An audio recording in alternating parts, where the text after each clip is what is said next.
Rain arrived over Jongno-gu the way it always did in early April, not as a storm, but as a rumor, a faint gray hush moving across the rooftops before the first drop ever touched stone.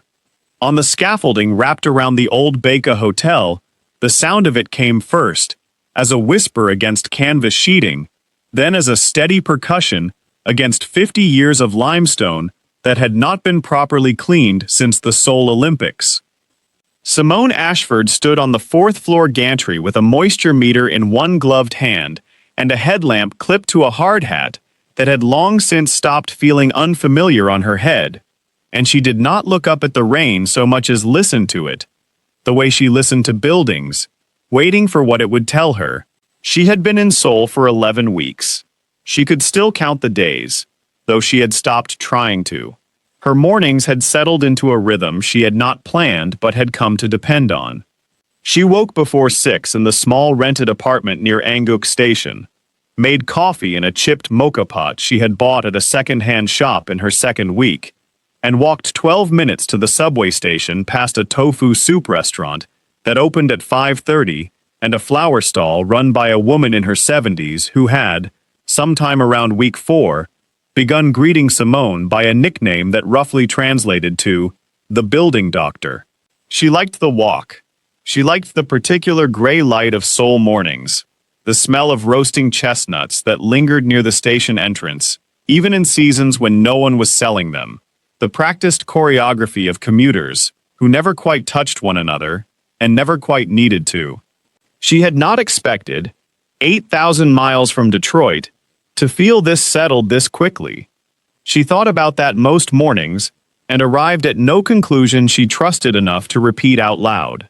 The Baeka Hotel had been closed to guests since the previous autumn, its lobby dust-sheeted, its brass elevator doors taped shut, its famous chandelier, 900 crystal drops shipped from Austria in 1974, wrapped in acid-free tissue and lowered into storage crates that now sat in a climate-controlled room 2 floors below where Simone stood. She had read the building's history before she had ever seen the building itself, the way she always did, because a structure could not be repaired honestly until someone understood what it had been asked to survive.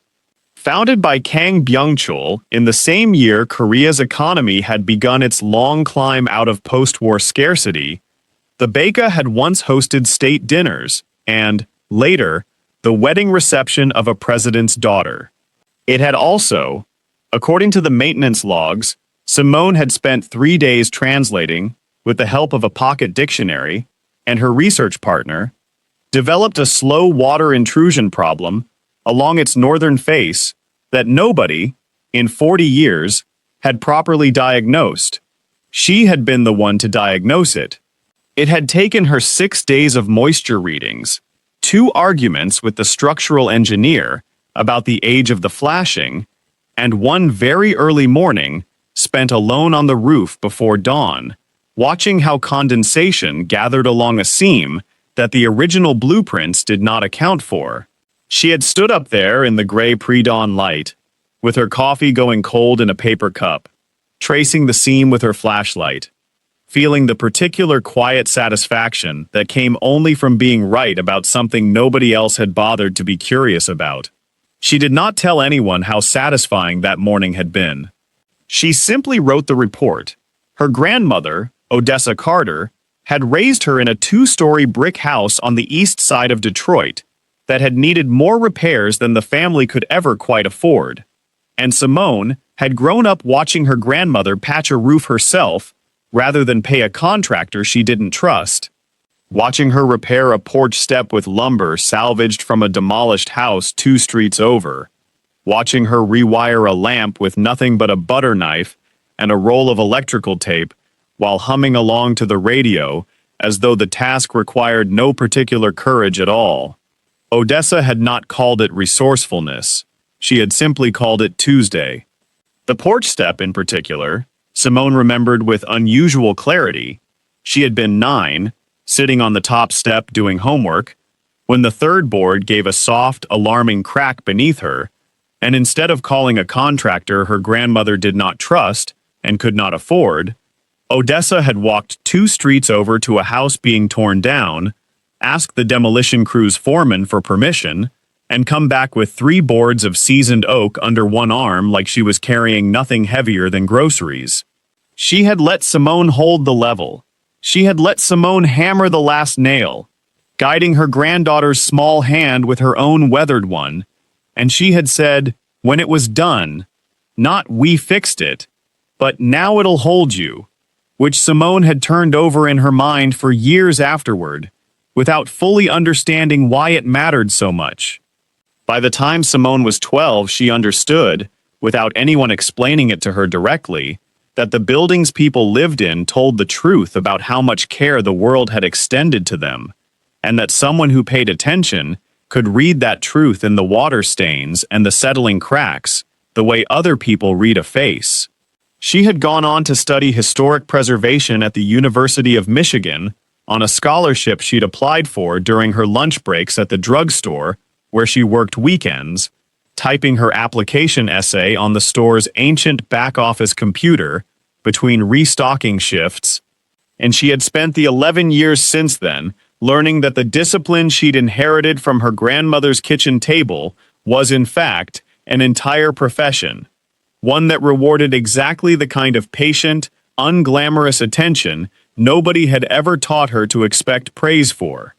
She had not come to Seoul expecting praise.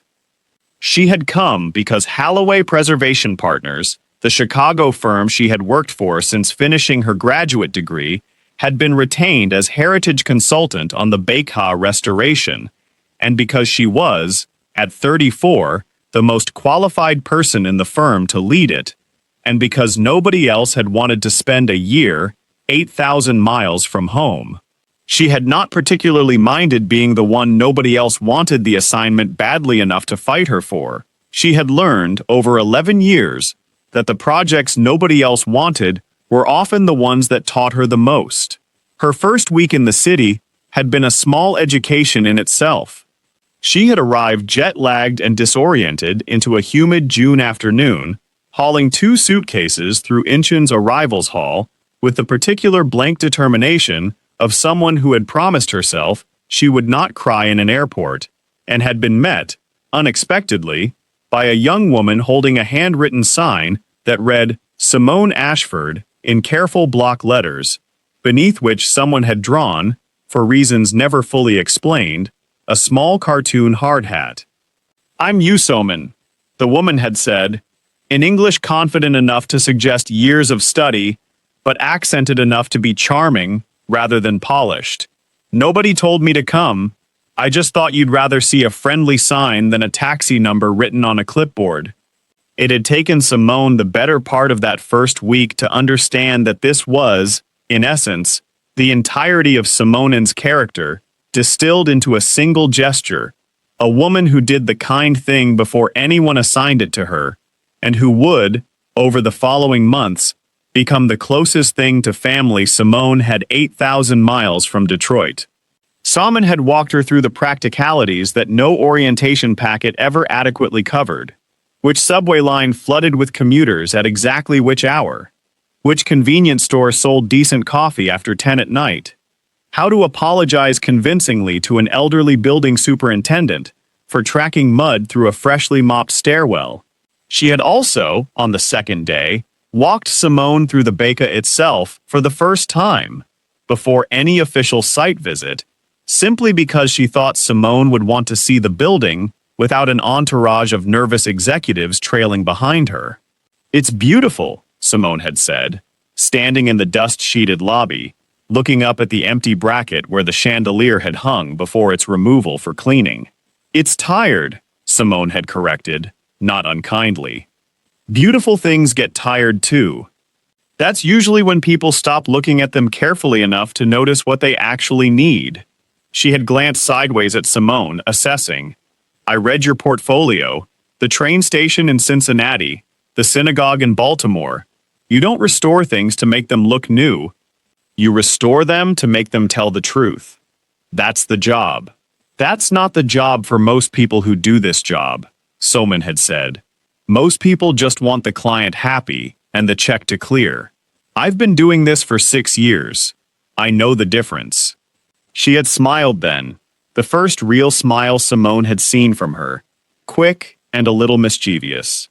I think we're going to work well together, Miss Ashford.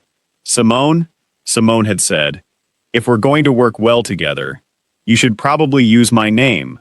She wiped condensation from the meter's display and wrote the reading into her notebook, a battered thing with a cracked spine that she had carried since graduate school, its pages filled with the particular shorthand only she could fully decode. Moisture percentages, sketch details, small marginal notes to herself that read less like an architect's log and more like a private conversation she was having with the building itself.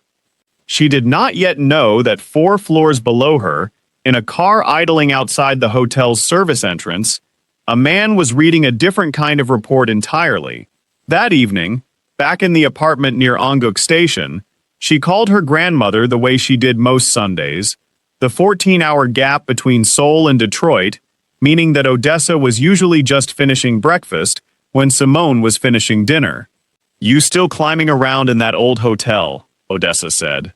It was not a question. Found the leak today. 40 years, and nobody ever asked why the water only came in on the north side. People don't like asking questions when the answer might cost them something. A pause, the clink of a coffee cup against a saucer that had survived 3 kitchen renovations. You eating? I'm eating. You sleeping? I'm working, Grandma. That wasn't the question I asked. Odessa's voice carried the particular warmth of a woman who had spent 40 years running a household on discipline, and very little else, who had taught her granddaughter to sand a stripped screw and balance a checkbook, and never, under any circumstances, to explain herself to people who hadn't earned the explanation. You didn't fly all that way to disappear into a job, baby. Buildings can wait an hour for you to rest. Simone did not tell her, that night, about the growing sense she'd had for several days that someone above her direct contact's pay grade was reading her reports with unusual care. She simply said she loved her, and hung up, and lay awake a while longer than she meant to, listening to the rain against a window 8,000 miles from the one she'd grown up beneath, thinking, without quite deciding to, of the particular stillness of the man who had stood at the back of the small crowd during her sight walkthrough that morning, watching the wall she was examining rather than watching her, which had struck her, even then, as unusual enough to remember. If you're the kind of listener who loves a story that takes its time, the kind where every glance and every silence is doing quiet work underneath the surface, you're exactly who this story was written for. Stay with me, and if you haven't already, go ahead and subscribe now, because you will not want to miss where this one goes. There was another burden Ji-hoon carried that had nothing to do with his brother, though it lived, in his mind, in adjacent rooms of the same house. His father, Kang Tae-ho, had suffered his stroke 18 months after Min-ho's death, a fact the family rarely said aloud in that order, because the ordering itself implied a causality no doctor had ever confirmed and everyone privately suspected. Tae-ho now lived in the family's original residence in Seongbuk-dong, cared for by a rotation of nurses and, on Sundays, by Ji-hoon himself, who fed his father soup with a patience that none of his employees would have recognized in the man who ran their quarterly reviews. Tae-ho's speech had slowed to something halting and effortful, but his mind remained sharp enough that he understood, with painful clarity, every word spoken around him, and it was this, the awareness trapped inside a body that no longer obeyed it, that Ji-hoon found hardest to sit with on his Sunday visits. You work too much, his father had managed, slowly, on one such visit some months into the Baekhyun restoration, each word arriving with visible effort. Your brother would tell you, to rest. Min-ho was never one to talk about rest, Aboji. He avoided work entirely, as I recall.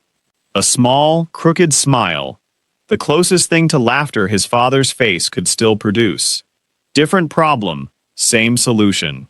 Ji-hoon had not told his father about Simone directly, not yet, though he suspected, from the particular way the old man's eyes tracked him during those visits, that very little escaped his notice regardless of what remained unspoken. The other pressure came from within the company itself, in the person of his cousin Kang Yong-jae, a board member and the son of Taeho's younger brother, who had spent the better part of 2 years quietly cultivating support among the company's outside shareholders for a restructuring proposal that would, if successful, install Yong-jae as co-chairman with expanded authority over capital allocation. Authority that would have included, not incidentally, veto power over exactly the kind of sentimental spending Ji-hoon had defended in the boardroom. Young-jae had never said anything so crude as suggesting his cousin was unfit to lead alone, but he had, on more than one occasion, allowed the old rumor about the accident to surface in conversations with board members in ways that seemed, to those paying close attention, considerably too convenient to be accidental. "He doesn't believe I was driving," Ji-hoon told Ji-hoon once, flatly, reviewing a memo Young-jae's office had circulated ahead of an upcoming shareholder meeting. "He knows precisely what happened. He simply understands that the rumor is useful to him, regardless of what's true. Do you want me to prepare a response?" "No," Ji-hoon set the memo down. "I will not defend myself using my brother's memory as a shield. If Young-jae wants the company badly enough to use a dead man's name to get it, he can have the discomfort of knowing exactly what that costs him, even if no one else ever learns it." He was quiet a moment. "Let him have his campaign. I intend to run this company the way my grandfather would recognize, not the way a shareholder deck recommends." Junjong did not press further, though she left the meeting with the private, familiar worry she had carried for years now, that her employer's honor, admirable as it was, might someday cost him more than he was prepared to pay. Kang Ji-hoon had not slept more than 4 hours in a single night for the better part of 5 years, and he had stopped mentioning it to his doctor, because the doctor's suggestions were always the same and always useless. He sat now in the back seat of a black sedan parked outside the Baeka's service entrance, a folder open across his knees, though he was not, in truth, reading it. He was listening to the rain against the window and thinking, as he often did in quiet moments he had not chosen, of his younger brother. He was 41 years old and had been chairman of Sorim Group for 6 of those years, since his father's sudden retirement after a stroke that had left the old man's left hand permanently curled and his speech permanently slowed. Semjoram, a conglomerate his grandfather had built from a single textile mill in 1961, into a company that now controlled 14 hotels, a shipping subsidiary, and a controlling stake in one of the country's mid-sized department store chains, employed just over 9,000 people, and Ji-hoon had learned, in his 6 years at its head, that 9,000 people's livelihoods had a way of pressing down on a person's chest, at 4 in the morning, with a specificity that no philosophy could dissolve. 2 days earlier, in the glass-walled boardroom on the 32nd floor of Senyorim Tower in Gangnam, he had sat through a quarterly review that ran 4 hours longer than scheduled, listening to 9 department heads present numbers that were, by any objective measure, good numbers. The hotel division's occupancy rates up 6% year over year. The shipping subsidiary's margins holding steady despite volatile fuel costs. The department store chain's flagship location in Cheongdam finally profitable after 2 difficult years of renovation. He had listened to all of it with the particular hollowness of success that arrived without anyone in the room actually looking at him, taking notes in handwriting no one else could read, nodding at the appropriate intervals, asking the questions a chairman was expected to ask. Somewhere in the 3rd hour, one of the newer board members, a man recently married into the family that held Senyorim's 2nd largest outside stake, had made an offhand joke about the chairman's driving record that landed, briefly, in dead silence before someone changed the subject with visible discomfort. Ji-hoon had not reacted. He had simply made a note in the margin of his agenda and moved the meeting forward, the way he had learned, over 5 years, exactly how to let a wound pass through a room without letting the room see it land. Doyun, waiting for him afterward in the underground garage, had needed only one look at his employer's face to know not to ask how the meeting had gone. You should eat something before the Baeka site visit tomorrow, Doyun said instead, starting the car. I'll eat, Ji-hoon said, which both of them understood to mean he probably would not. The budget conversation itself had come earlier in that same meeting, and it was the part Ji-hoon found himself returning to more than the joke about his driving. The board's finance committee, led by a cautious, capable man named Soo Dong-hyuk, who had served the company faithfully for 2 decades, and had never once, in that time, been wrong about a spreadsheet, had proposed trimming the Baeka restoration budget by nearly 12%, citing the American consultant's revised timeline and the additional costs her assessment had introduced. With respect, Chairman, Sue had said, the flashing issue is real, but we could resolve it with standard replacement materials at a third of the cost Ms. Ashford is recommending. The heritage details, the marble, the custom plasterwork, the archival research into original fixtures, these are not architecturally necessary. They are sentimental. They are not sentimental, Ji-hoon had said, more sharply than he usually allowed himself in that room. They are the difference between a building that remembers what it was and a building that has simply been repainted to resemble it. My grandfather did not build a hotel that resembled hospitality. He built one that practiced it, in every joint and every stone. I will not preside over the version of this company that cannot tell the difference. He had looked around the table at 9 department heads who had gone very quiet. The budget stands as approved. Miss Ashford's assessment stands as written. We are not in the business of comfortable summaries. Sue had not argued further. Nobody in that room ever did, once Ji-hoon's voice took on that particular register, quiet and immovable. But Jeonyeon, seated near the back with her notes, had recognized something in her employer's tone that she had heard perhaps twice before in 11 years. The sound of a man defending something that had very little to do with construction costs, and everything to do with a promise he had made to no one but himself. Park Do-yoon had been driving for Ji-hoon for 9 years, since long before either of them had held their present titles, back when Do-yoon was simply a university friend with a reliable car, and Ji-hoon was simply a second son who had not yet expected to inherit anything at all. Do-yoon had been in the car on the night of the accident too, though not in the same vehicle. He had arrived at the hospital 40 minutes after the call came in, and had been the one to drive Ji-hoon home 3 days later, silent the entire way, understanding without being told that silence was the only gift worth offering. He was one of perhaps 3 people alive who called Ji-hoon by his given name in private, and never once in public, and he had watched, over the 5 years since, the particular way his friend had rebuilt himself into someone the company could rely on, brick by brick, at the direct expense of anything resembling rest. That night, alone in the apartment on the 40th floor of a residential tower in Cheongdam that he had never quite finished furnishing, the guest bedroom still held boxes he had not opened since the move 3 years earlier. Ji-hoon sat at his desk long after any reasonable hour and found himself, not for the first time, taking out a photograph he kept in the bottom drawer, rather than displayed anywhere visible.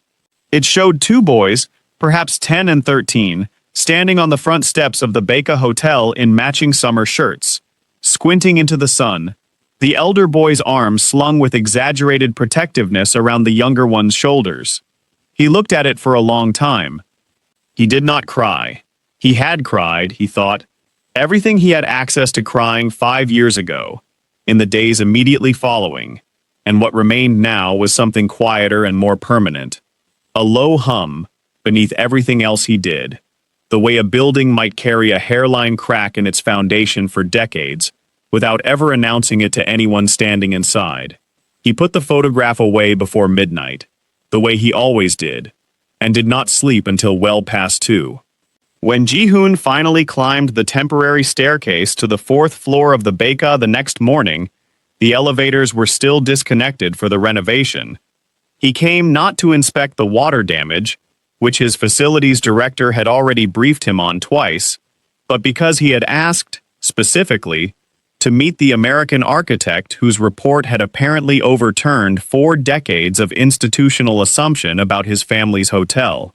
He expected, without quite admitting to himself that he expected it, someone older, someone with more visible credentials pinned to their manner, the practiced authority of a person accustomed to being deferred to. He found instead a woman in a hard hat and a canvas work jacket kneeling beside an exposed section of wall, entirely unaware of his arrival, speaking quietly in English to a Korean colleague half her age about the pitch of a flashing detail from 1974. She did not look up when the group of executives entered behind him. She finished her sentence first. It was such a small thing. He noticed it anyway. Ms. Ashford. The introduction came from Ji-hoon's facilities director, a man named Oh Seung-jae, who had spent the last 3 months developing a visible nervousness around the entire restoration project, as if the building itself might report him to the chairman for some failure he could not name. "This is Chairman Kang Ji-hoon." Simone rose, pulled off one glove, and extended her hand with the unhurried steadiness of someone who had shaken hands with building inspectors, city officials, and the occasional irritable client for 11 years and had long since stopped finding any of it intimidating. "Chairman Kang, I was hoping we'd have the chance to talk. You found something my own engineers missed for 40 years, Ji-hoon said, in English that was precise and only faintly accented, the English of a man educated partly at Wharton. I wanted to understand how. She did not smile the practiced smile of someone flattered by a powerful man's attention. She turned instead toward the wall, gesturing for him to look at what she was looking at. "It's not that anyone missed it," she said. "It's that the original flashing detail assumed a rainfall pattern from before the district's drainage was rerouted in the 80s. Nobody updated the moisture model because nobody thought to ask whether the building's context had changed underneath it. The building's been failing exactly according to a plan nobody wrote down. And you found the plan nobody wrote down. I found the absence of it. That's usually where the answer is." He looked at the wall for a long moment, his hands folded loosely behind his back, and she watched him look, the particular stillness of a man who was actually listening rather than performing the appearance of listening for the benefit of the people around him. She had met enough executives, over the years, to know the difference immediately. "What will it take to fix it properly?" he asked, rather than the way it was fixed the last 3 times. "Money you're probably not expecting to spend, and about 4 more months than your project timeline currently allows." Beside him, Oh Seung-jae made a small, involuntary sound of distress. Ji-hoon did not so much as glance at him. "Send me the full assessment," Ji-hoon said. "Not the summary your firm usually gives the client. The full one. That's an unusual request. I find summaries are where the truth goes to be made comfortable," he said, and something in his face shifted, briefly, into what might have been the shadow of humor, gone almost before she registered it. "I would rather be uncomfortable and correct." She sent the full report that evening, 41 pages, and did not think much more about the exchange beyond a faint, professional satisfaction that someone with the authority to ignore her had asked, instead, to understand her. She did not yet know that Ji-hoon read all 41 pages himself, that night, at his desk on the 32nd floor of Seorim Tower, long after his staff had gone home, and that he found himself rereading one particular paragraph 3 times, not for its engineering content, but for the plainness of its language, the absence of any attempt to impress him. He had spent 6 years surrounded by people whose every sentence was calibrated for his approval. He had forgotten, somewhat, what it sounded like when someone simply told him the truth. His executive assistant, Han Ji-yeon, found the report still open on his desktop the following morning, well before he arrived, and noted, though she said nothing of it aloud, that he had left 3 separate comments in the margin, an unusual habit for a man who typically read reports once, decisively, and moved on. There's something particular about watching 2 people notice each other slowly, isn't there? No fireworks, just attention. If that's landing for you the way it's landing for me writing it, leave a comment telling me who you're rooting for already. And if you want the rest of this story waiting for you, make sure you're subscribed before we keep going. Their second meeting was not arranged. It happened because the Baker's east stairwell, structurally sound but aesthetically ruined, required a decision about whether to preserve its original marble treads or replace them with matching stone. And because Ji-hoon had taken to visiting the site himself, roughly once every 10 days, ostensibly for oversight, in a habit his executive assistant had stopped questioning after the second month. He found Simone alone on the landing, running her palm along the worn edge of a marble step, the way another person might read Braille. "You're deciding whether to save it," he said. "I'm deciding whether saving it is honest." She did not look up. There's a difference between preservation and nostalgia. Nostalgia wants the building to look like it did in 1974. Preservation wants to understand what the building actually needs, and sometimes those are the same thing, and sometimes they aren't. And this step? This step has 49 years of footsteps in it. You can't manufacture that. If I replace it, I'm not preserving the hotel. I'm just building a very expensive imitation of it. She straightened, finally, and met his eyes. But the tread's worn unevenly enough that it's a liability now. So the honest answer is that I save the stone somewhere visible, a display, a threshold, somewhere people can still touch it, and I replace the step itself with something that will hold weight without hurting anyone. He considered this longer than the observation seemed to require. My grandfather used to say that a business that only preserves its appearance is already dead. It simply hasn't noticed yet. Your grandfather sounds like he understood buildings. My grandfather understood almost nothing about buildings. He understood people, which turned out to matter more. Something crossed his face, brief and unguarded, gone before she could name it. I think about that a great deal, now that the company is mine to keep alive. What was he like? Your grandfather? Ji-hoon was quiet for a moment. The kind of quiet that suggested he was deciding how much of an answer the question deserved. Impatient with excuses. Generous with second chances, provided you told him the truth about why you needed one. He built this hotel with almost no capital and enormous stubbornness, and he used to say that stubbornness without honesty was just another word for cowardice wearing a nicer coat. He glanced at the worn marble step beneath their feet. He would have liked you, I think. He did not care for people who told him what he wanted to hear. Most powerful men prefer exactly the opposite. Most powerful men have not yet learned what flattery costs them, he said, and there was something almost weary in it. An old argument he had clearly had with himself many times before.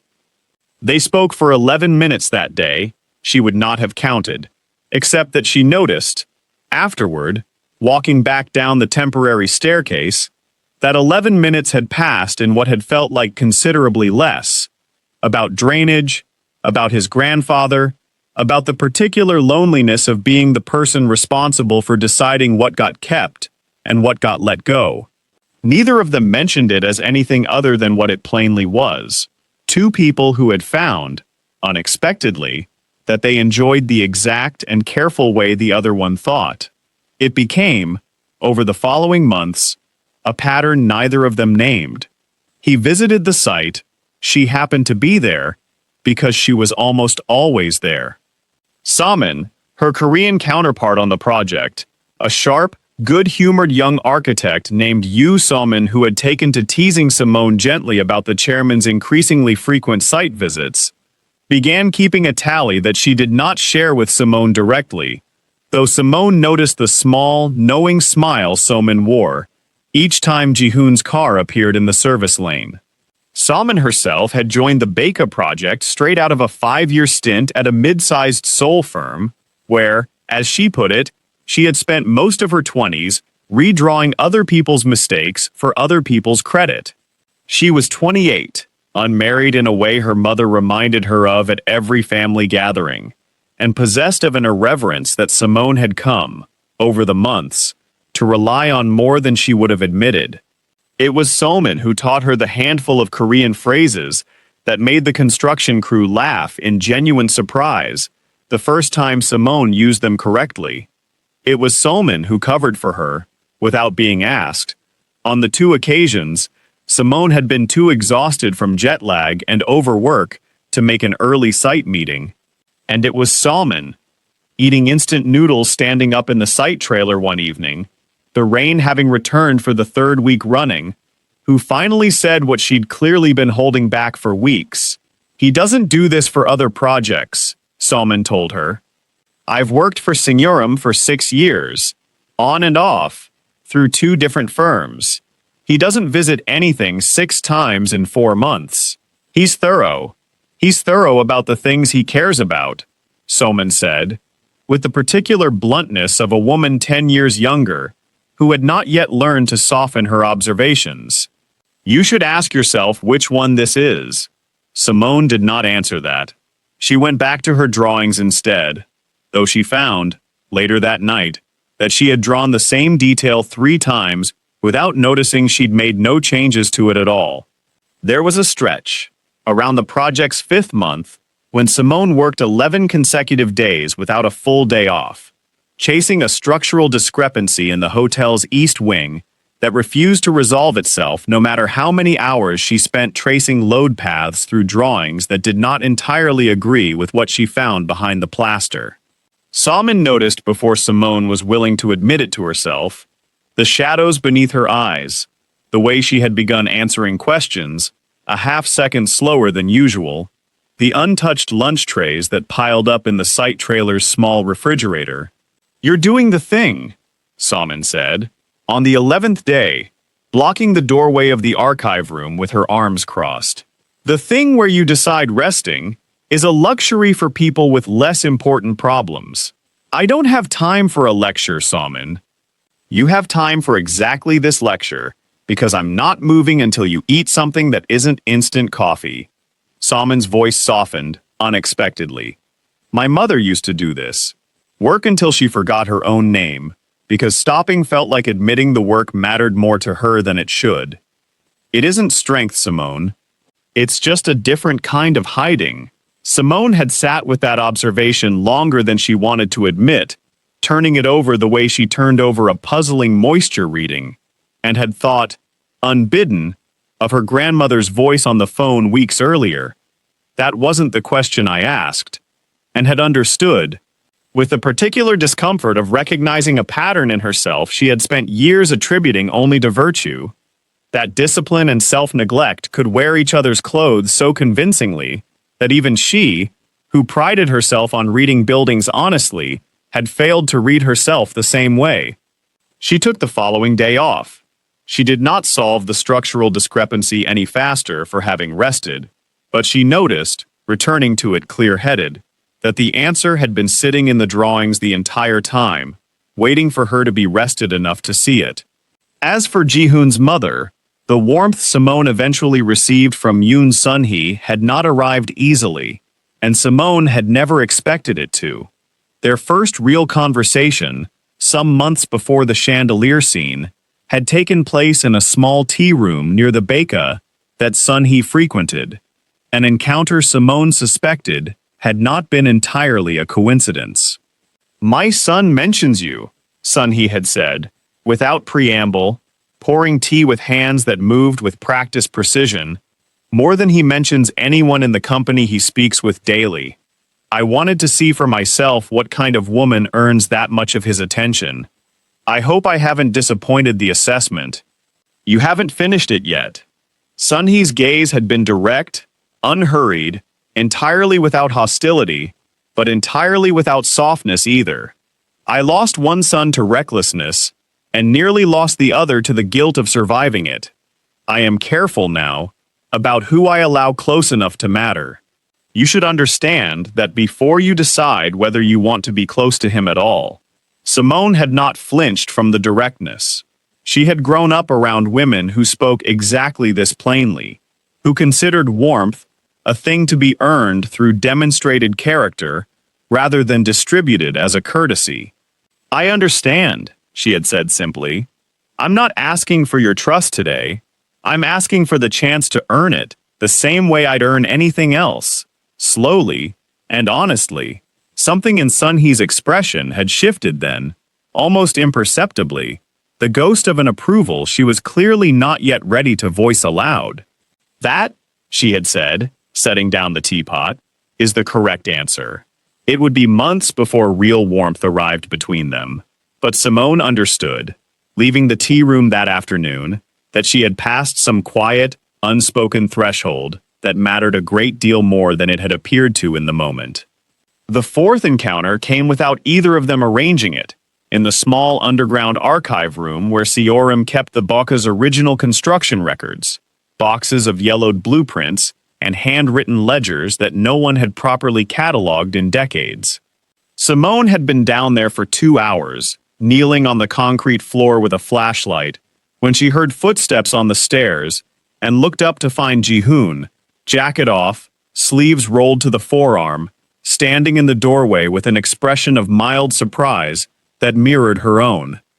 "I didn't expect to find the chairman in a basement," she said. "I didn't expect to find my heritage consultant in one either, at 9 in the evening." He crouched beside her, careful not to disturb the ledgers spread across the floor. "What are you looking for?" "Proof. I have a theory about the original foundation piles that nobody's been able to confirm from the drawings we already have." She held up a brittle page covered in handwritten Korean. "Your grandfather kept meticulous records. He just didn't keep them anywhere convenient."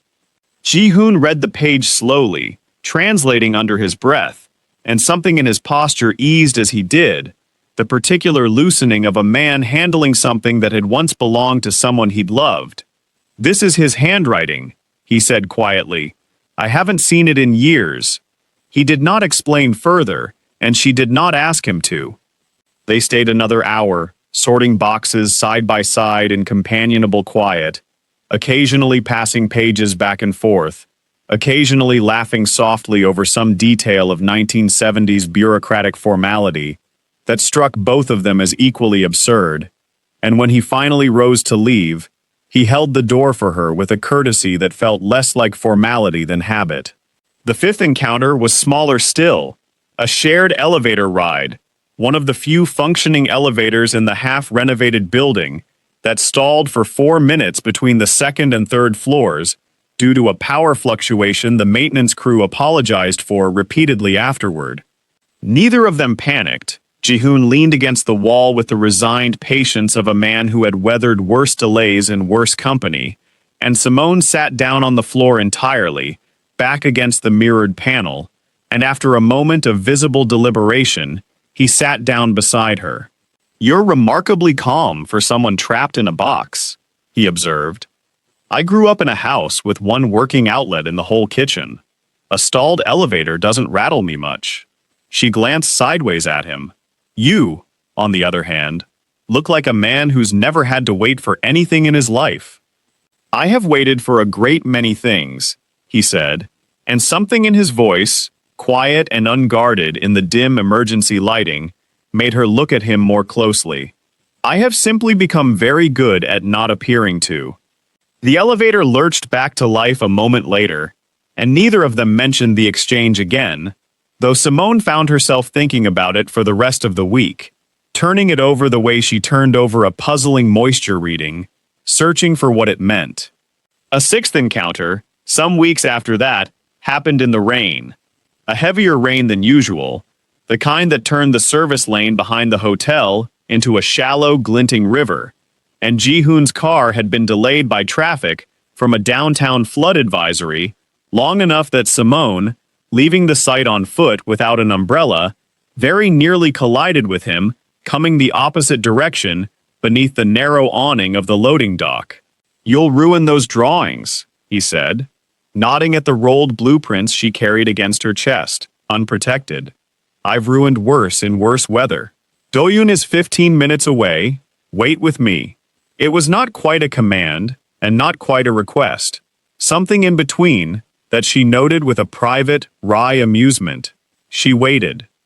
They stood beneath the awning in a silence that had, by then, stopped needing to be filled, watching rain fall in silver ropes past the loading dock lights. And it was there, in that ordinary and unremarkable 15 minutes, that she first admitted to herself, carefully, the way she admitted most things, without any drama attached to the admission, that she had begun looking forward to his visits in a way that had very little to do with construction schedules. There was, that same spring, a smaller thread running quietly alongside the larger one, involving the night guard Choi Young-soo, who had worked the Baeka's overnight shift for 31 years and who collapsed one evening at his post from what turned out to be a minor cardiac event, caught early only because Simone, working late on the third floor, had heard the sound of him falling and reached him before anyone else. She had stayed with him until the ambulance arrived, holding his hand and speaking to him, in the calm, steady register she used for frightened building inspectors and frightened people alike, and had called Ji-hoon herself, at nearly midnight, not because protocol required it, but because she suspected, correctly, that he would want to know before the news reached him through any formal channel.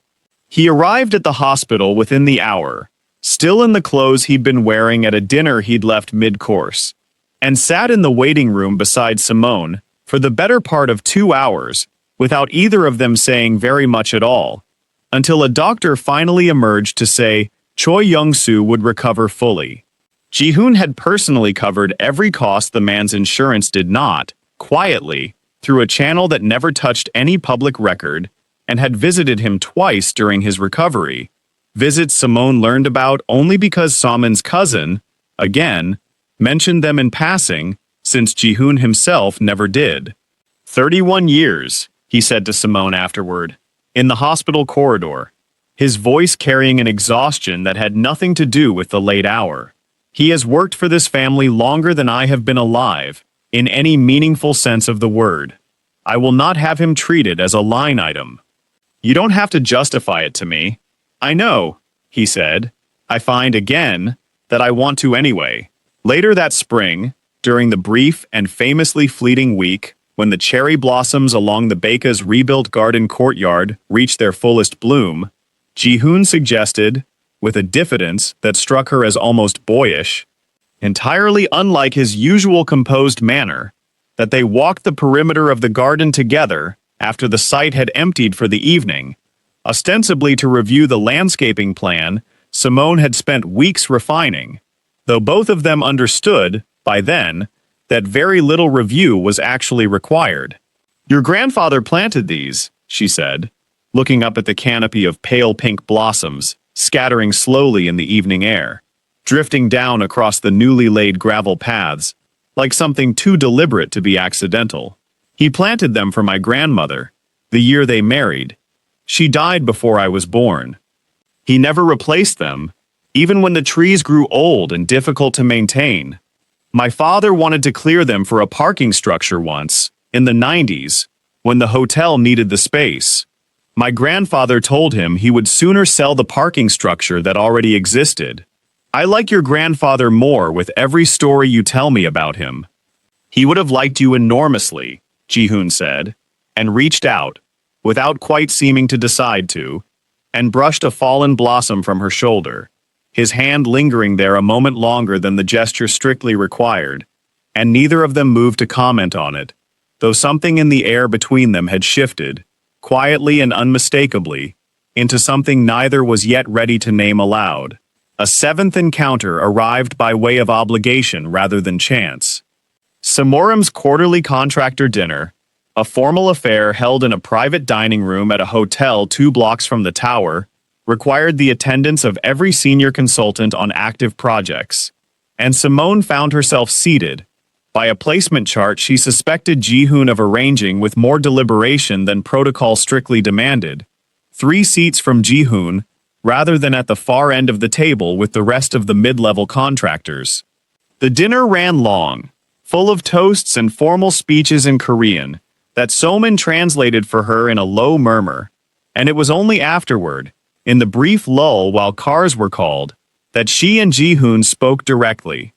"You looked uncomfortable in there," he said. "I looked uncomfortable because I don't know when to stand for a toast and when to stay seated, and your board members kept watching to see if I'd get it wrong." "You got it wrong twice," he said, with the faint, private humor she had come to recognize as belonging only to unguarded moments. "Nobody minded. My grandfather used to embarrass foreign guests on purpose, just to watch who was kind enough to help them recover. He said it told him more about a person's character than any resume." He glanced at her. "You had 3 people quietly correct you by the second toast. That tells me something about the room, not about you. Is that your way of saying I passed some kind of test I didn't know I was taking?" "Everything in that room is a test," he said. "I find I'm growing tired of administering them." The 8th encounter, and in some ways the one Simone would remember most clearly, came in late September, during the 3-day Chuseok holiday, when the city emptied out and even the Baeka's usually bustling site fell quiet under a skeleton crew. Salman had invited her, almost as an afterthought, to join a small gathering at her family's apartment in Ilsan. Nothing formal, she'd insisted, just songpyeon and too much food, and her grandmother asking pointed questions about Simone's marital status. And Simone had gone, grateful not to spend the holiday alone in her apartment with a container of instant noodles and a phone call to Detroit for company. She had not expected Ji-hoon to be there. She learned, standing in Soman's mother's small kitchen with rice flour on her hands, that Soman's father had worked as a foreman on the original 1974 construction crew for the Baeka, a detail Soman had never once mentioned in 4 months of daily conversation, and that Ji-hoon had, for the past 6 years, made a quiet, private habit of visiting a handful of families connected to his grandfather's original workforce during the holiday, unannounced and without any press attention whatsoever. He arrived in the early evening, dressed more simply than she had ever seen him, carrying a modest gift of fruit rather than anything ostentatious, and the easy, unguarded way Salman's grandmother scolded him for being too thin, swatting his arm with obvious affection as she pulled him toward the table, told Simone everything she needed to know about how many years this particular visit had been happening. "You didn't tell me you knew him," Simone said to Salman, later, washing dishes side by side at the sink. "I didn't think it mattered for work."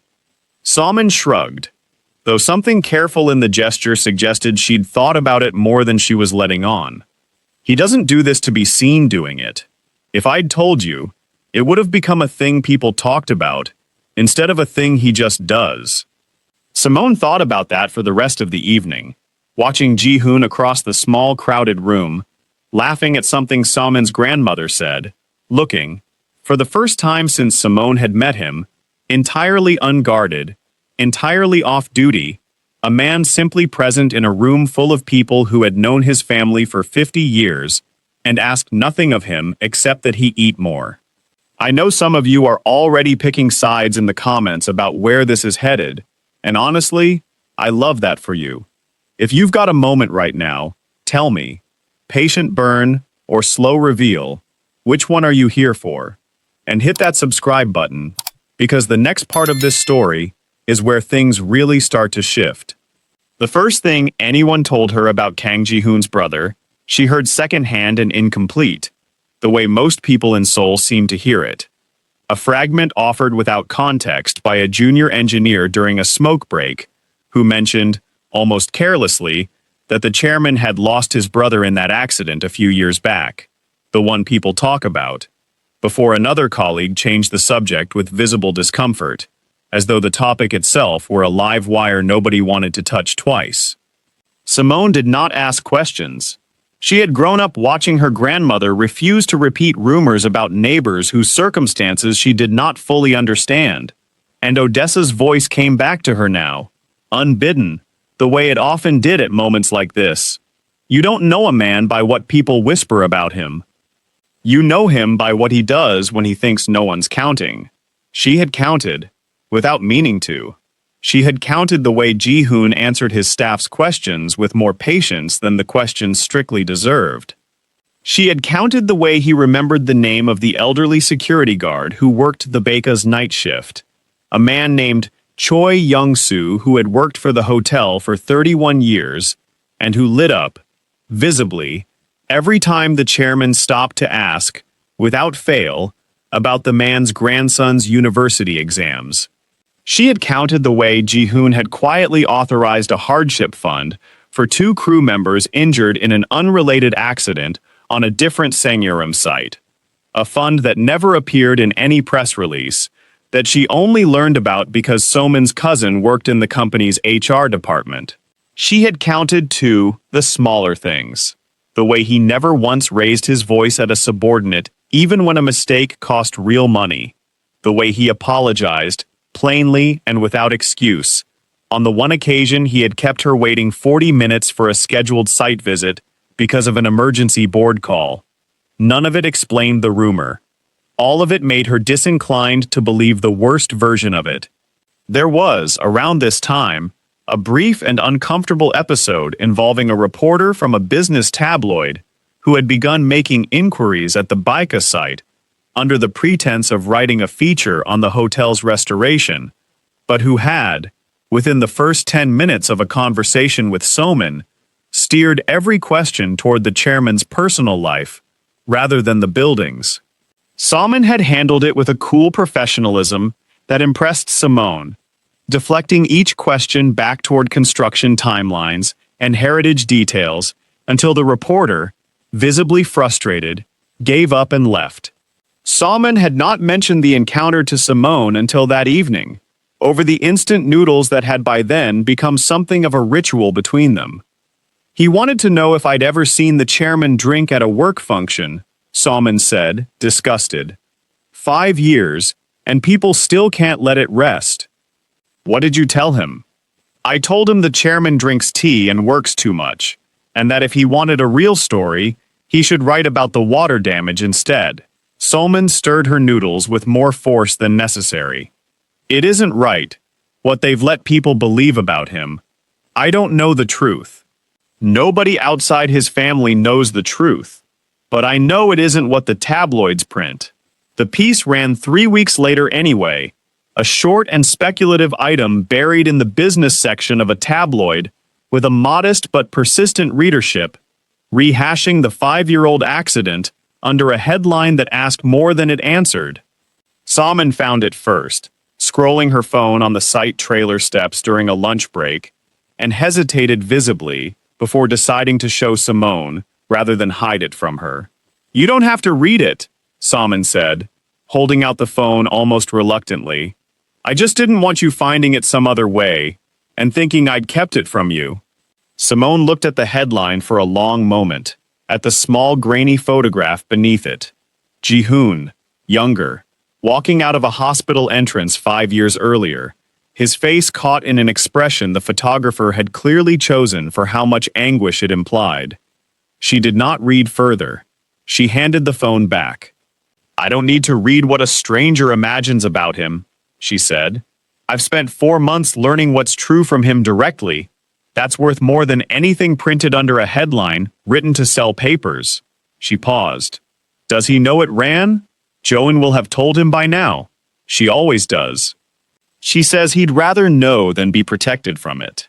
That evening, when Ji-hoon arrived at the site later than usual, visibly carrying the particular tightness of a man who had spent the afternoon absorbing something unpleasant without letting anyone watch him absorb it, Simone did not mention the article at all. She simply continued the conversation they had been having 3 days earlier about the hotel's original garden courtyard, as though nothing else in the world required acknowledging, and she watched, with a quiet satisfaction she did not examine too closely, the tension slowly leave his shoulders as the conversation gave him somewhere ordinary to stand. It was Han Ji-yeon, of all people, Ji-hoon's executive assistant, a composed woman in her late 30s, who had worked for him since before he became chairman, who told Simone the barest outline, not as gossip, but as something closer to a warning, delivered quietly one afternoon, while they waited together for Ji-hoon to finish a call. Jae-jin had joined Senyorim as a junior assistant in the department Ji-hoon then ran, years before his father's stroke made him chairman, and she had watched him change, over a decade, from an ambitious and occasionally impatient younger executive into the carefully composed man he was now, a transformation she attributed, privately, entirely to the events of one January night. He was in the car, Ji-jin said, looking straight ahead rather than at Simone, her hands folded in her lap. The accident that killed his younger brother. People believe he was driving. He has never corrected them. Why not? I don't know the whole reason, Ji-jin said. I know that whatever the reason is, it costs him something every single day that he keeps it. I have worked for this man for 11 years, Miss Ashford. I have never once heard him raise his voice. I have never once heard him ask for sympathy. I think sometimes that is its own kind of tragedy. Simone thought of that sentence for a long time afterward. She thought of it especially on the evening, some weeks later, when she found Ji-hoon alone on the hotel's unfinished rooftop terrace after everyone else had left, standing at the railing in the last gray light, with his tie loosened and his shoulders carrying a weight she had not seen him allow himself to show before. You should go home, he said, without turning. It's late. So should you. I find it difficult to sleep in that particular building. He meant, she understood, his own apartment, not the hotel. This place, oddly, is easier. She came to stand beside him at the railing, not close enough to intrude, close enough to make clear she was not leaving.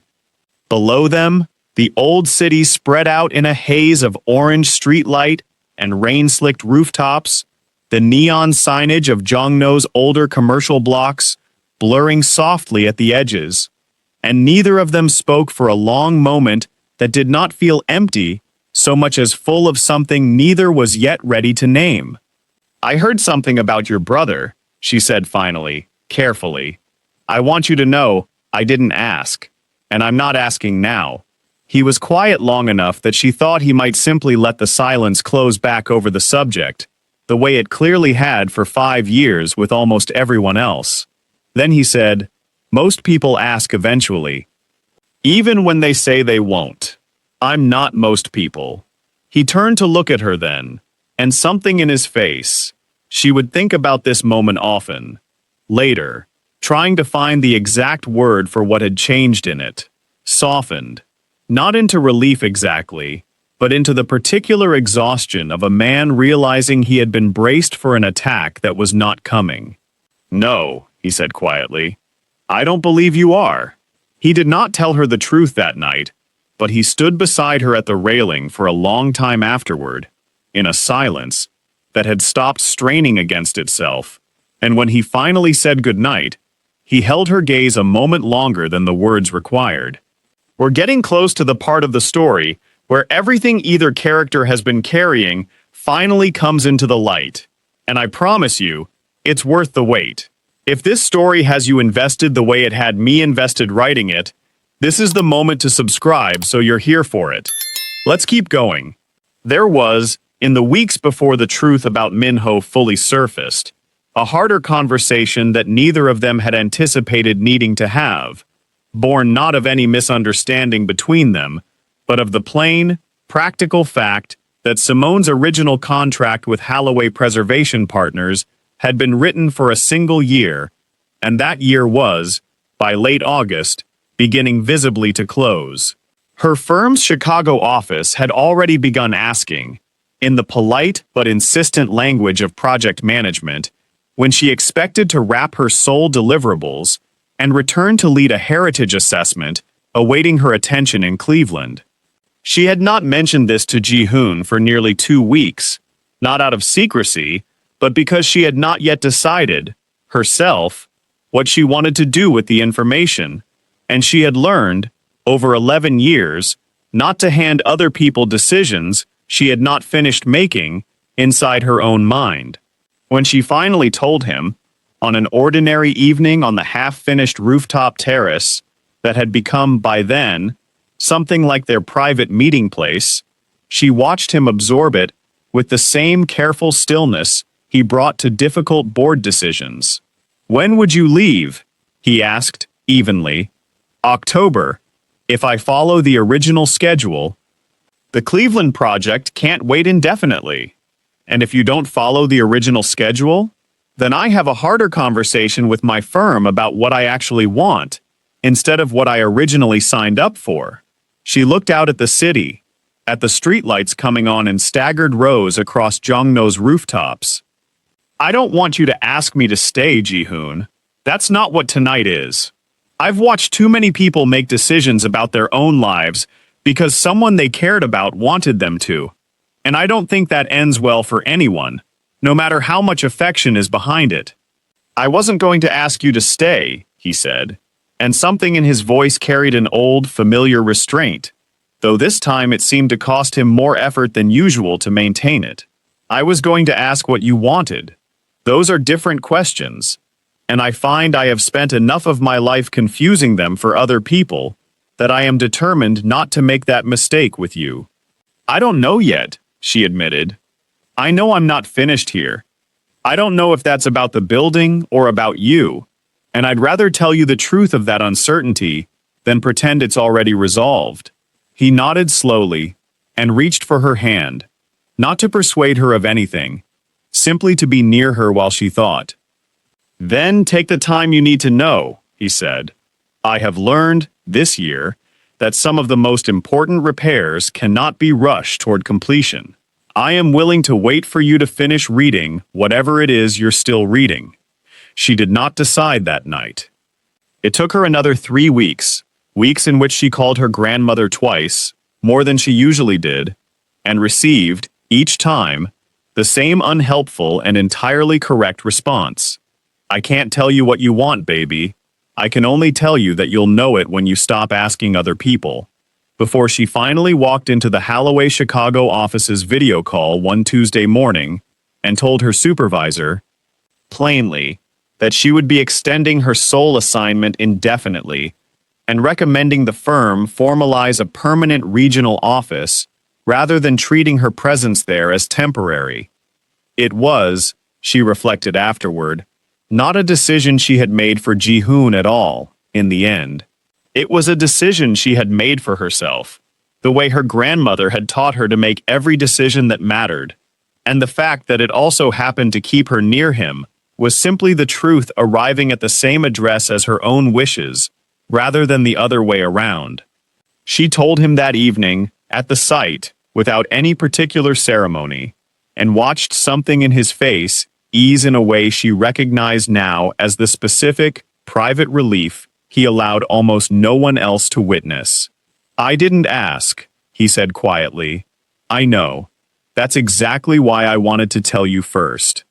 The truth arrived the way truths often do, not through confession, but through circumstance.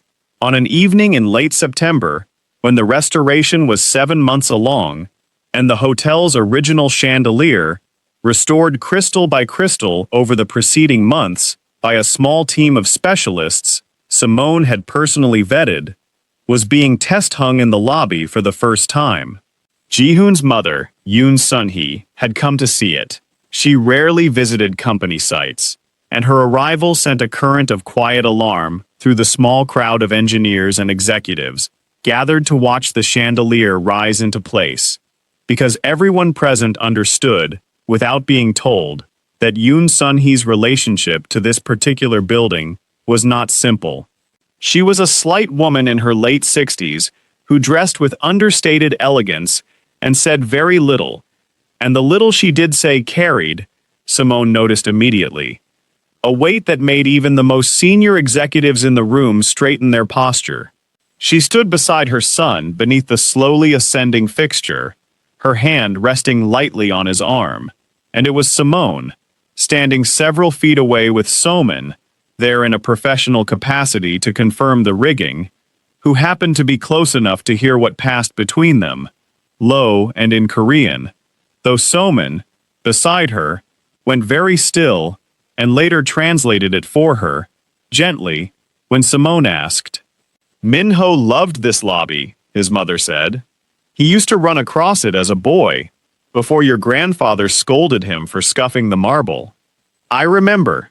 I have never once asked you, she said, why you let them believe it was you driving. Ji-hoon did not answer immediately. When he did, his voice was quiet enough that Soman had to strain to catch it. Because you had already lost one son, Uma. I was not going to let you lose your memory of the other one too. He was reckless that night, because he was frightened of disappointing you. I was not going to let that be the last thing anyone ever knew about him. His mother's hand tightened on his arm, and for a moment neither of them said anything further, and the chandelier settled into its final position above them with a small, chiming shiver of crystal. 900 drops of Austrian glass catching the last of the September light, scattering it in trembling fragments across the newly polished marble floor. Simone did not repeat what Simone told her to anyone. She carried it instead, quietly, the way she had learned to carry things that mattered. It was around this time that Ji-hoon visited her apartment near Ongguk Station for the first time, an evening that began, characteristically, with a work pretext. A set of revised drawings she'd wanted him to see before the following morning's meeting, and dissolved, within 20 minutes, into something neither of them had planned. She had been making dinner when he arrived, a simple pot of stew her grandmother had taught her over the phone years earlier, and he had stood in the small kitchen doorway watching her cook with an expression of such open, unguarded curiosity that she had finally handed him a knife and put him to work chopping scallions, mostly, she suspected, to give his hands something to do besides simply watching her. You're better at this than I expected, she said, glancing at his careful, precise knife work. I spent a summer in university, working in a restaurant kitchen. My father was furious.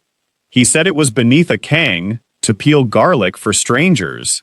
Ji-hoon's mouth curved briefly into something rueful. I told him I found it restful. Which was true. I have not found many things restful, before or since. Is that why you don't sleep? He was quiet for a moment, setting down the knife carefully, and she wondered if she had pushed too far too quickly, until he answered, slowly, choosing each word the way he chose words in board meetings, except without any of the same distance. I sleep in fragments, 2 hours, sometimes 3, and then I am awake, and the apartment is very quiet, and I find myself thinking about all the decisions I made that day that I will not be able to undo if they were wrong. It has been this way since the accident. My doctor calls it hypervigilance. I call it simply paying the interest on staying alive when my brother did not. That's a heavy thing to carry alone every night. It has been considerably lighter, he admitted, since I started finding excuses to bring you drawings after dinner. He looked at her directly then, without any of his usual careful restraint. I don't sleep well here either, if I'm honest, but I find I mind it less. She did not offer him a solution, because she had learned by then that he did not want one. He wanted simply to be known without being fixed, the way she had wanted the same thing herself for most of her life, and had rarely found anyone patient enough to offer it. They ate the stew at her small table, and he stayed later than either of them had planned. And when he finally left, near midnight, he paused at the door and said, quietly, "Thank you for the scallions," in a tone so entirely sincere, about something so entirely small, that she found herself laughing, freely, in a way she did not remember laughing in a very long time. That evening, when the site had emptied, and Ji-hoon remained behind alone, staring up at the restored chandelier with his hands in his pockets, she came and stood beside him without a word. "You heard," he said. "It was not a question. Salman told me. I didn't ask her to." He nodded slowly, and for the first time since she had known him, he did not immediately reach for composure. "I have spent 5 years being the man people believe caused his brother's death," he said. It was easier than being the man whose brother died trying not to disappoint their mother. I told myself I was protecting her. I think some nights, I was also protecting myself from having to say his name and mean the whole truth of it. Tell me about him, she said. Not the accident. Him. Something in Ji-hoon's face loosened, and for a while he simply talked. About Minho's terrible singing voice, which he had inflicted on the entire family, every Chuseok without mercy. About the summer, the two of them had built a raft out of scavenged wood at their grandfather's country house and sunk it within 4 minutes of launching. About the particular, exasperating way Minho had of apologizing for things by making people laugh instead of saying he was sorry directly. He talked for nearly 20 minutes, longer than she had ever heard him speak on any single subject, and she listened the way she listened to buildings, patiently, without interrupting, letting him arrive wherever he needed to arrive. The shareholder meeting Kang Young-jae had spent 2 years building toward finally convened in late October, in Sesarim Tower's largest conference hall, and it was, by any measure, the most direct challenge Ji-hoon had faced since becoming chairman. Young-jae's restructuring proposal came formally to a vote, framed in careful corporate language about governance modernization and diversified leadership, though everyone in the room understood its actual purpose, and Young-jae had spent the weeks prior quietly ensuring that the old rumor circulated once more through exactly the channels most likely to reach undecided shareholders. A whispered reminder, never printed anywhere traceable, that the current chairman carried a past his family had never fully explained.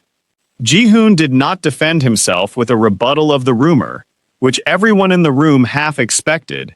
He stood instead and spoke for 11 minutes about the Baeka's restoration, about a heritage consultant's insistence on preserving a single worn marble step because it carried 49 years of honest history, about his belief that a company which stopped telling the truth about its own foundations would eventually stop being able to build anything that lasted. He did not mention his brother's name. He did not need to. Several longtime board members, men who had known his grandfather personally, exchanged glances that suggested they understood exactly what he was actually describing. My cousin believes leadership requires certainty, projected outward at all times, Ji-hoon said, near the end, looking directly at Young-jae for the first time in his remarks. I have come to believe it requires something more difficult. The willingness to be honestly uncertain in private, and honestly accountable in public, and to let those two things coexist without pretending otherwise. I will not promise this board a chairman without flaws. I will promise a chairman who tells you the truth about what they are. The vote, when it came, was not close. Young-jae's proposal failed by a wide enough margin that he did not attempt to force a second vote, and he left the meeting without speaking to his cousin at all, though Ji-hoon caught his eye once across the emptying room and simply nodded, once, neither triumphant nor unkind, a gesture that closed the matter more completely than any argument could have. Ji-hoon, gathering her notes afterward, allowed herself, for the first time in months, something that looked almost like relief. That was not the speech I expected, she admitted. It was not the speech I planned, Ji-hoon said. I believe I have been listening to someone recently who prefers full reports to comfortable summaries. It seemed worth trying, for once, in a room that mattered. You don't have to explain yourself to me, Simone said, later that evening, when he told her about the vote over a quiet dinner neither of them had planned in advance. I know. He looked at her, and his voice, when it came again, had lost the careful distance he kept with everyone else. That is precisely why I find that I want to. She did not tell him it would be all right, because she had learned, from years of watching her grandmother sit with grieving neighbors, that false comfort was its own kind of dishonesty.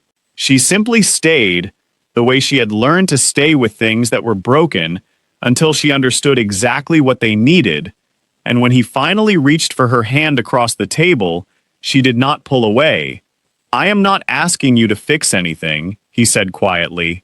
"Good," she said. "I wasn't planning to. I was only planning to stay."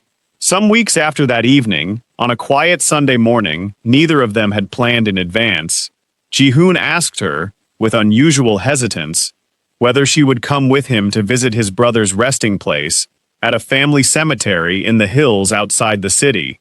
He had never invited anyone there before, he told her. Not in 5 years. Not Do-yoon, not his mother. No one. She understood, without needing it explained, exactly what he was offering her by asking. The morning was clear and cold, the hillside quiet, except for wind moving through pine trees planted decades earlier by his grandfather's own hand. And Ji-hoon knelt at the modest stone marker for a long while, arranging a small offering of fruit with the careful, practiced movements of a ritual performed many times alone. Simone stood a respectful distance back, not because she felt unwelcome, but because she understood some moments required room around them, the way certain rooms required silence before their acoustics could be appreciated. "I used to come here and apologize," Ji-hoon said eventually, not turning around.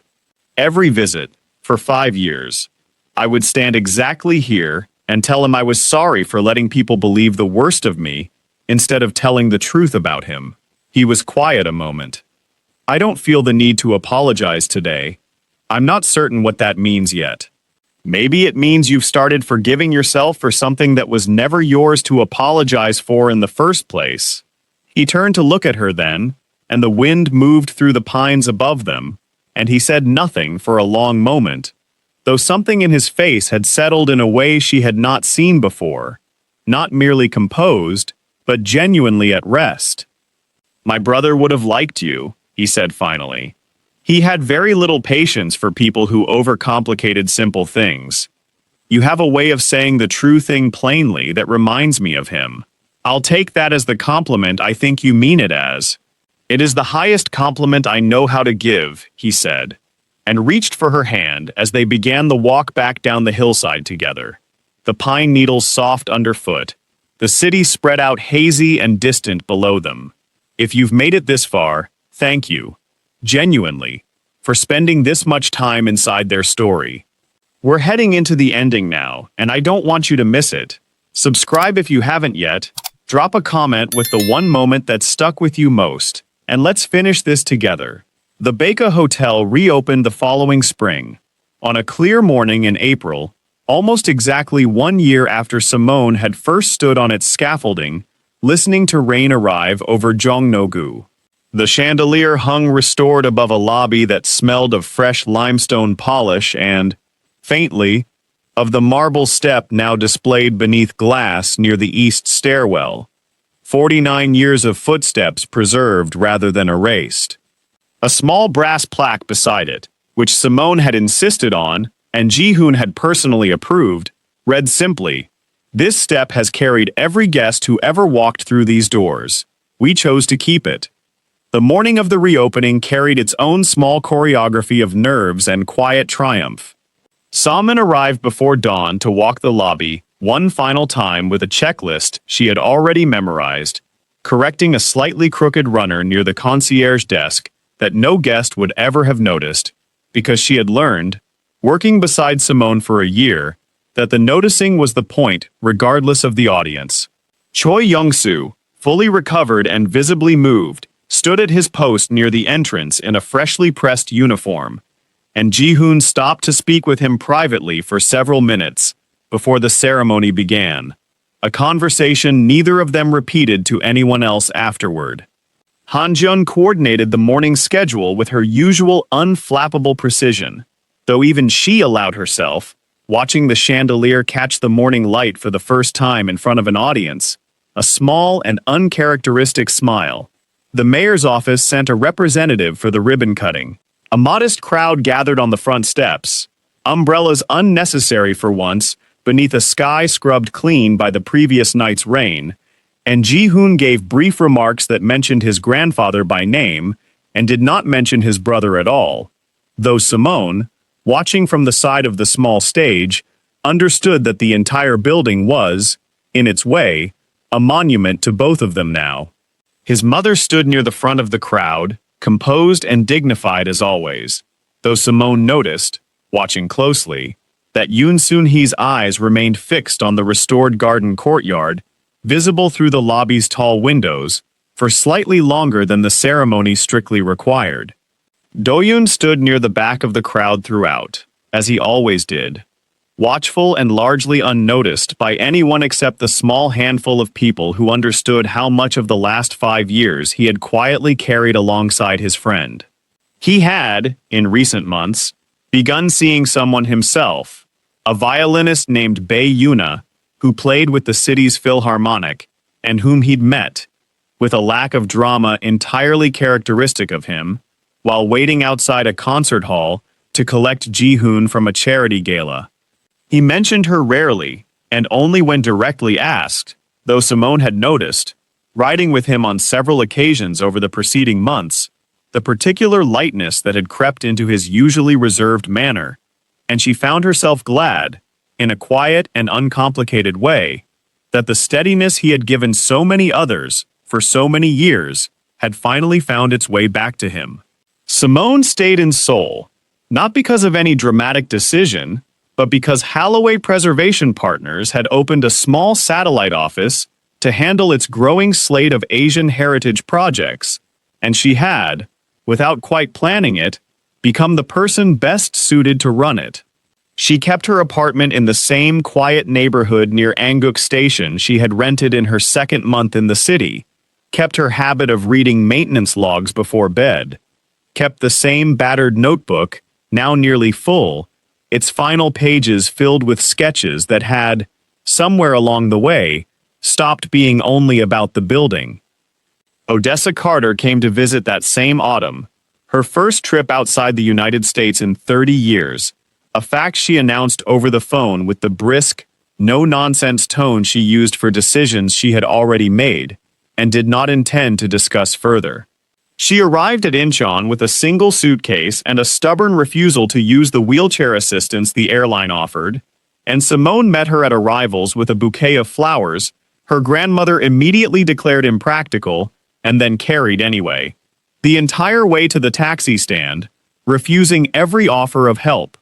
She toured the Baeka on her second day in the city, walking its restored corridors slowly, running her hand along the same marble steps Simone had once described to her over the phone, and she was quiet for a long while in the lobby beneath the chandelier before she finally spoke.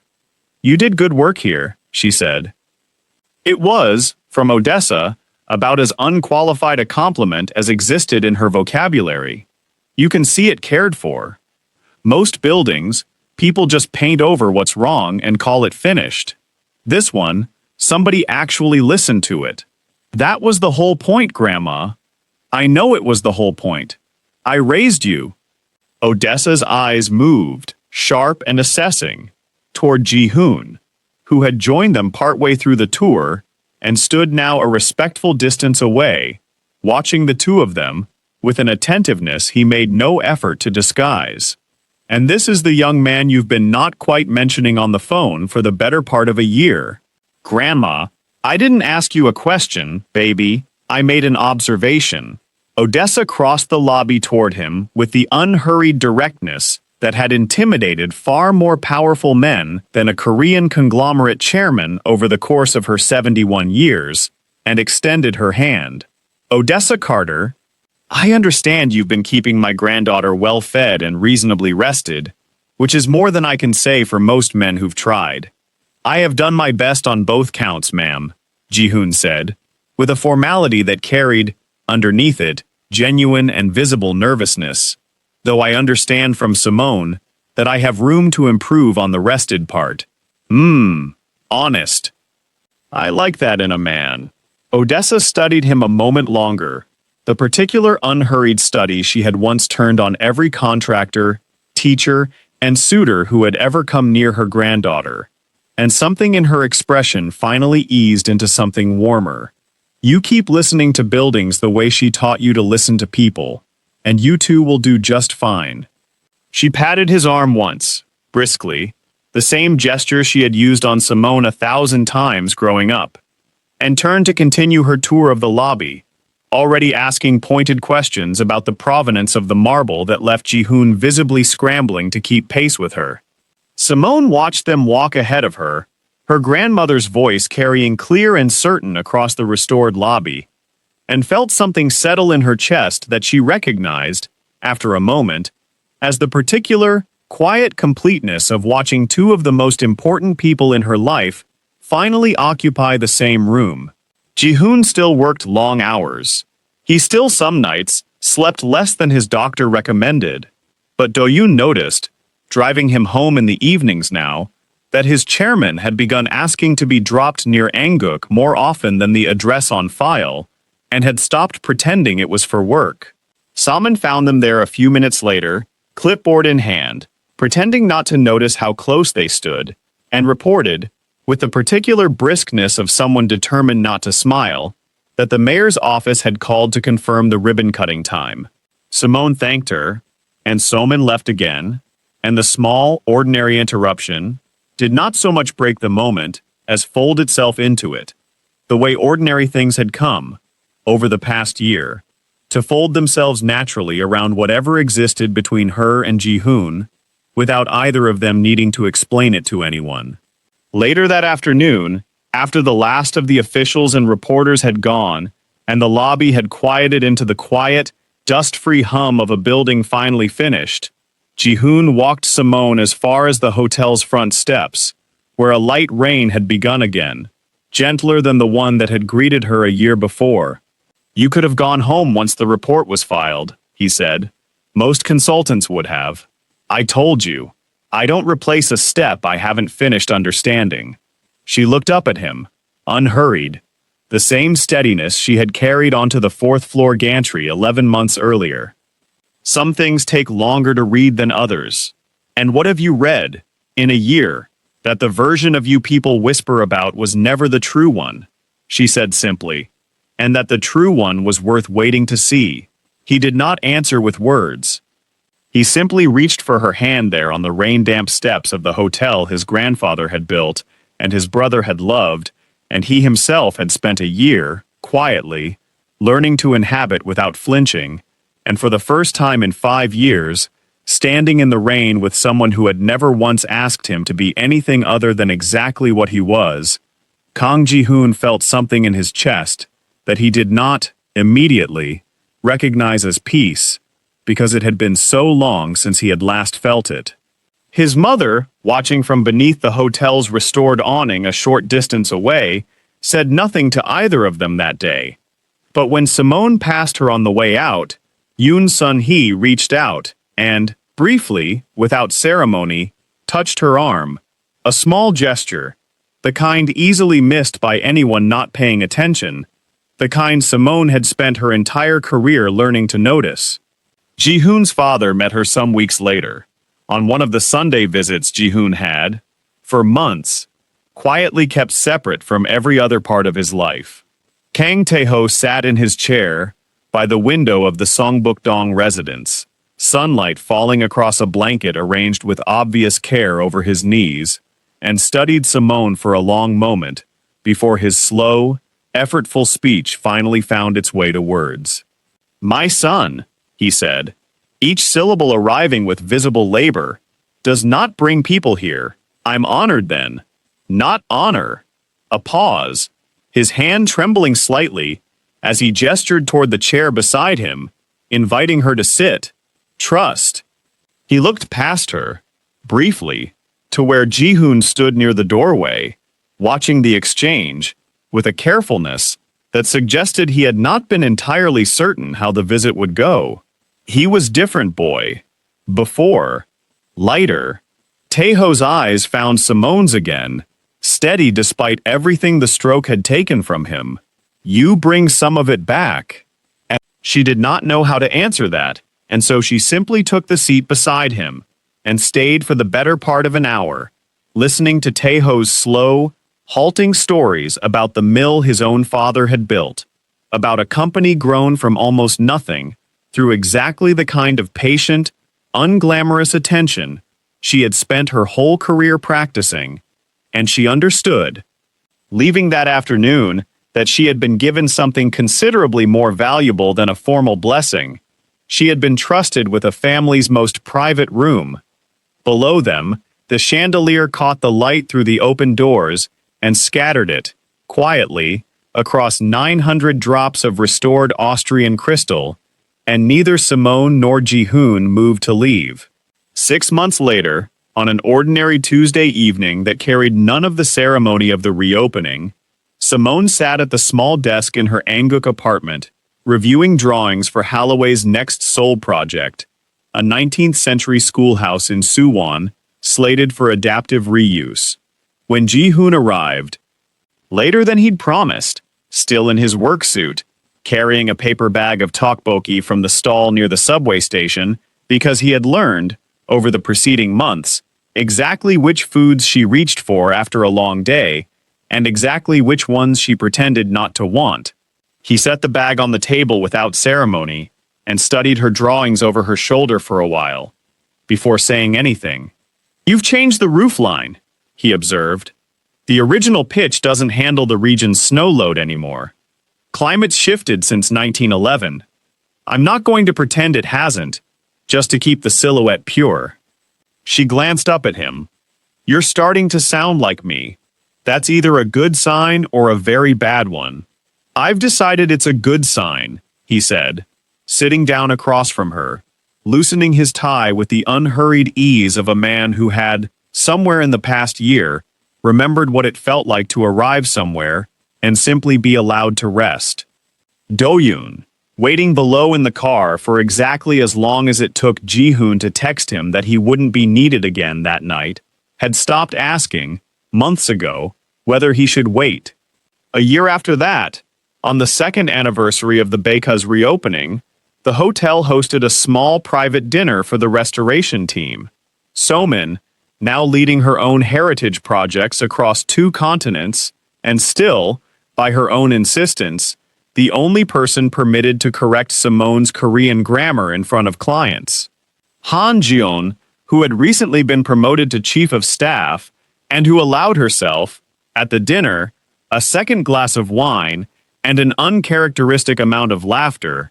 Choi Young-soo, who had finally, at Ji-hoon's quiet insistence, agreed to reduce his shifts and spend more evenings with his grandson, and Do-yoon, seated beside Yoona, whose engagement to him had been announced only weeks earlier, and who spoke of the wedding with the particular shy pride of a man who had spent a great many years assuming that kind of happiness belonged to other people. Ji-hoon's mother attended as well, seated near the head of the table, and it was she who rose, near the meal's end, to offer a brief and uncharacteristically warm toast, not to the building, though she mentioned it, and not only to her son, though she mentioned him too, but to what she called, in careful and deliberate English she had clearly practiced in advance for Simone's benefit, the patient work of understanding people properly, which this hotel has taught all of us to value again. She looked at Simone as she said it, and Simone understood, receiving the look, that whatever quiet threshold she had crossed in that tea room 2 years earlier had long since given way to something considerably closer to family. Ji-hoon still worked long hours, and would, Simone suspected, for the rest of his career. Some habits, earned honestly through years of genuine responsibility, were not flaws to be corrected so much as simply the shape a person's life had settled into.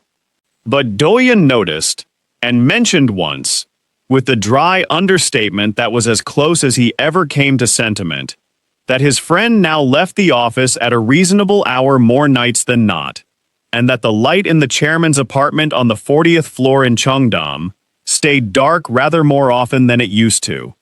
Because increasingly, more nights than not, he was somewhere else entirely, in a small apartment near Anguk Station, at a kitchen table covered in blueprints, exactly where he had, without quite planning it, learned that he most wanted to be. This story is a work of fiction. Its characters, company, and events exist only within the world of this script. If this story stayed with you the way it stayed with me while I wrote it, do me a favor, subscribe, and tell me in the comments which moment hit you hardest. There's more where this came from, and I'd love for you to be here for the next one.